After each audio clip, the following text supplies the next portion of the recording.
Okay, okay. Now I got my tag, and I just took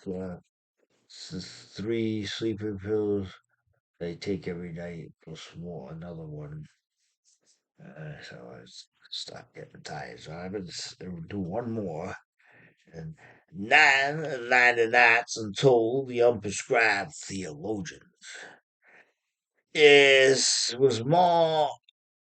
and as well much less than difficult most nights to hear from a quiet distance of labyrinthine and circular miles. The sound of my own approaching footsteps, wrapped as they might have even in those hours been in a shroud of ceremonial orthodoxy and nearing commerce with the shimmering leaves of pastured horses. It was just as I'd always known myself, same other to be, as if a countryside theologian among the decanted cypress, whose arts and sciences were, are, and always would be, unbaptismal man through the very same long, loveless hands that had sown into the rich earth's thirsting soil the seeds that gave them continuance and urgency that none might buy through intent, mistake, or indifference enunciate that thatched houses they'd much sooner or later become the occupants there within, through whose interconnected windows the native folk heard and saw their own selves come and go, and who might ever know a sacred wind to blow through the winding paths divinated and undefined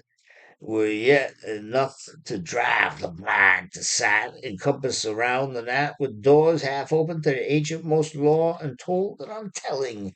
The waters in the jars did shake as from another man's dreams, and the sculptor did awake to the same day once again, thirsting for the inks and pens.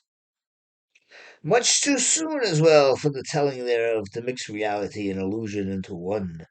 The stone carvers tethered their oxen to the long forgotten streamside timbers, asking the names they impressed upon the long suffering tablets there across prescribing finality and rebirth their days and nights, and the waxing and waning moons they handed the quietly approaching theologian as a pair of recently married husband and wife by hand back to a Welsh embedded coral reefs, the seahorse rings that bore to one another their stamps of marriage, uncontrivable by time's linear threads. Paradox, analogy, and parable, reconceived through ideals quietly embedded along the winding paths, meeting that same succeeding morning, his face, a silhouette shuffling mirror, its triangular glass hung so long ago by the stormy and starless night preceding his birthstone narrative. Upon a wall of whispering landscaped oils held captive there and across behind the glass the mirror showed, as if from an innumerable distance, his uninjured pride, a tapestry of nameless noble chronology of time and place muted ancestors, bearing as a garden might its fast locked herbs, the idiosyncratic stamp of all that his facial web of lines required from native born authentication and vernacular commerce with the self strain of multitudinous thoughts, an amplified intrigue of motion and stillness pursued by his neighboring folklorians, into and back from oblivion's lamp-lit streets there without consubstantiated,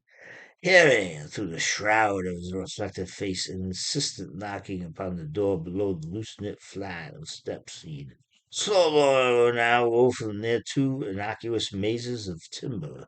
He could see as well as almost touch infinity's liquid musings heroically entangling the selfsame finite monarchy of metallurgics that many decades earlier, unearthed by the homeland's first and last discoverers there without, buildings, as if from discovery itself the league of eights and tens that homesteaded his minutes, hours, days, and weeks. Yes, indeed. From discovery itself, the leagues of eights and tens that homesteaded his minutes, hours, days, weeks. It was, of course, his own undiscovered subconscious self, torn as if from anonymity, a voyage back from distant articulations that sought his implacable vernacular, unplaceable as it was. It was, as well as his other self, a tower toward heaven, inconceivable heights and depths. The preceding story that led him to the present prescribed time now unfolds, sought through the coin-stamped walls. Time's rest from labor, the plateau's convolution mixed with alternate wisdom, whatever the multiple ideologies contrasting the rainbow of less is more. In other words, I would be translated into foreign tongues through realizing your wisdom into polar politics of irreconcilable conservations twice removed. I am the wheel with whose tool holding thumb an oceanic whale rules a world of metaphors. Alternate and non-existent potentialities and actual historic figures must be translated by time's evolving innate sense of constant change. This is at least partially found, oftener than not, to be the reason no thought conceivable ever brought to light of day proves the existence of such a thing as transmutation. And time and place are non-existence as they are existent. The wheel and the wing, therefore,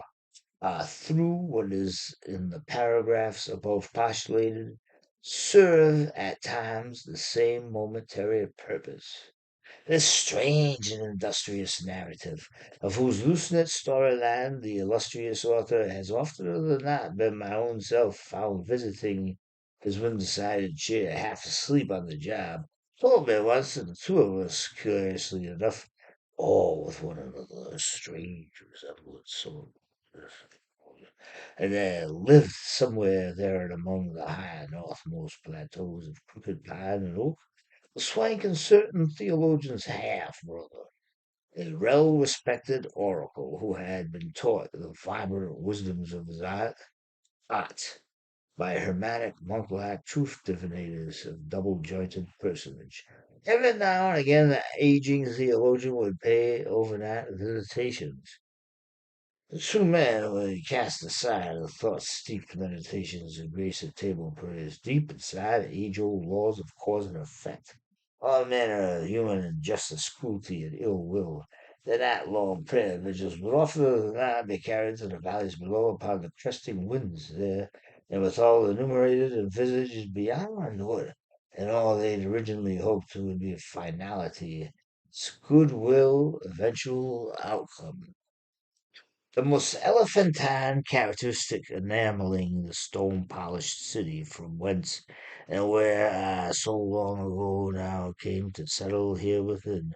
was the way that almost every window was set by long ago carpenters into the brick-invested walls, inside of which were scattered outside of blind realm of curtain-drawn fogs and scattered manuscripts put aside by many a passing writer, annexing into their own impossibility of preface nor afterward discoveries lost eventualities attached as if to the brittle arms of historical ambivalence of likewise purchase therewithal, never made by time's stilling winds ironically and market-placed much later than sooner, looking forward as they might upon their own originations eclipsing evolution's walls of silence to the process structures, new to blow through the gathered pines, their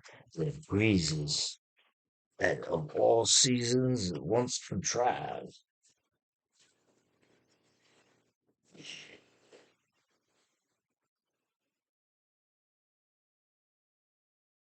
Now, the cycles that applied historicized times past tense to a post-structurally founded future have dovetailed both ritual and no longer necessary orthodoxy of counterintuitive majesty, eluding higher ideals than subjective detriment of unpredictable peoples, places, and things. Now that the illusions of sublimative realities, coupling what might have been alongside that which eventually came to pass, spin the unseen readers of these intricate non allegorical agencies of hallucinant narrative a tale to enumerate the heavens with shooting stars to wish upon with gusto, primal thunderclaps, and investing the plaintiff and rogue prosecutor adjourning time and place to lesser states of upheaval, mayhem, and random plats of pestilence, plague, and any and all other consequences of boundary pilgrimage and unfortunate colonizations, affixing pillage to matters of spiritual exchange and totally throw to the inclement winds the native rats of indigenous peoples, unclimatically unafraid that the world landscapes and ocean waters before my wilter-leafed eyes would tell the reader of these unlobster tankable musings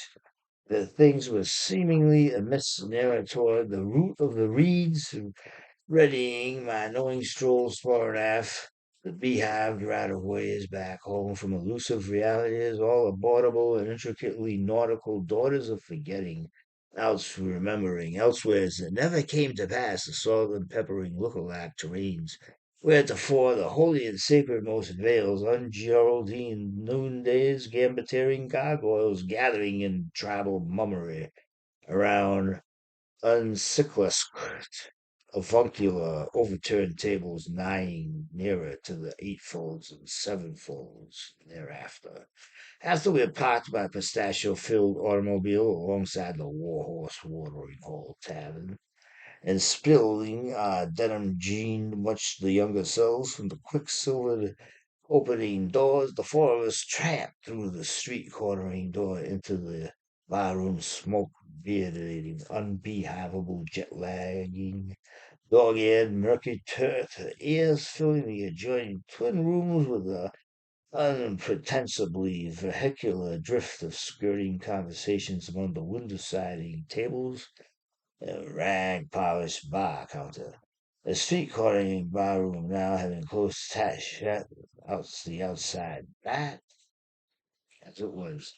Instead began my unillustrated title of the year of our Lord 1979, when I was still halfway in between my fading boyhood and just slowly entering my own growing manhood.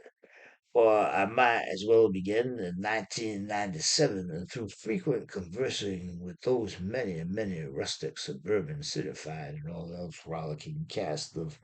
every conceivable character along the way, verbally unfold the continuing saga of my colorful life. One early spring, brightly sunlit April morning back in 1997, I had most recently tossed out the window of my daily life my last and final cigarette. I was sitting in my great uncle Holswood's bedroom, a small den area, adjacent kitchen and connecting bathroom apartment. His small apartment, as it were, was handsomely situated a mere mighty 20 or so feet from the wall row of leafing trees that encircled the large pond, the sparkling waters of which were aswim with festively feathered white ducks. And the entire apartment section 8 grounds were full of Social Security recipients of various and varied ages, most of them, though, being over 62. It was many years previously built on a few or 3 acres of robust small city land across the street from a grass-turfed cow pasture. The name and title of this thriving small beachfront city was, by the by, Split River Junction. And then he, a 29-year-old Vietnam War veteran, and I certainly mean no disrespect, but he was at the time going through hard times, so I have to describe what he told me. And um, my brother was honorably, very honorably discharged from the Navy. So, and this man was from the Vietnam War, and he struggled terribly when he came back. I'm almost at 15 minutes again, so stop it now. And I might have time enough for one more tonight. So, Split River Junction, Battle Axe Hymns. We'll continue maybe tomorrow or today.